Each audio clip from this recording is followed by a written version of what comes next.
Strumming fundamentally is a forearm motion. You want to move from your elbow. Your elbow should be on top of the guitar, sat in close at the inside of the elbow, on the top of your guitar, holding it nice and close into your body, making sure that it doesn't slip down your guitar like this at all.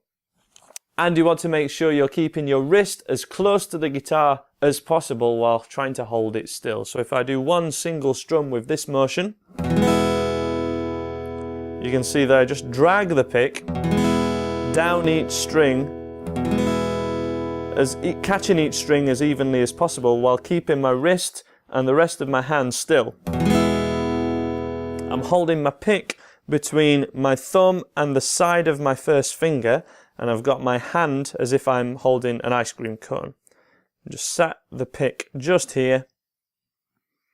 You can hold it if you keep dropping it, and if that gets too frustrating for you, you can hold it between two fingers and your thumb like this. But I really recommend trying to persevere and getting it between just the first finger, but holding that in place with the other three fingers and trying to keep it nice and secure.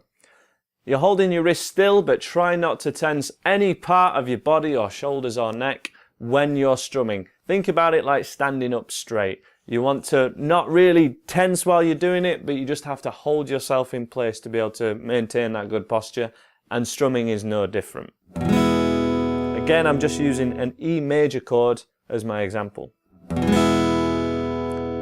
And when we're strumming 4 down strums just the once,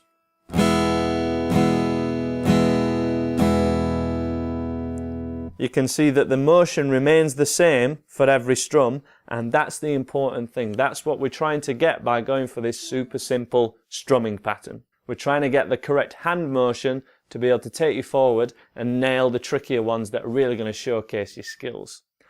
This strumming course is the foundation of rhythm guitar.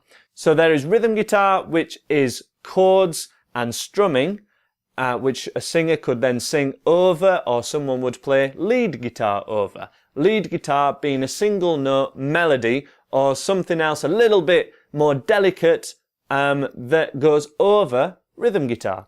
So it's the rhythm that's all important. If your rhythm is not even at this stage, there is no foundation in which to build upon. If your hand motion is uneven and you're sometimes hitting the thicker ones and sometimes the thinner ones, and that's not consistent and it's not helping the sound that we're trying to achieve, which is even, then everything will fall apart going forward for the more trickier ones. So even tempo and catching all the strings evenly is the best thing. I recommend Jim Dunlop picks a .73 or thinner to make sure your pick is working in your favour to be able to catch the strings as even as possible.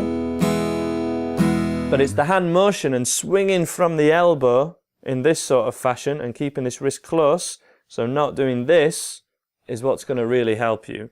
If you're strumming with your wrist really out like this, then your natural tendency is going to be move your wrist all the time, which isn't what we want at all.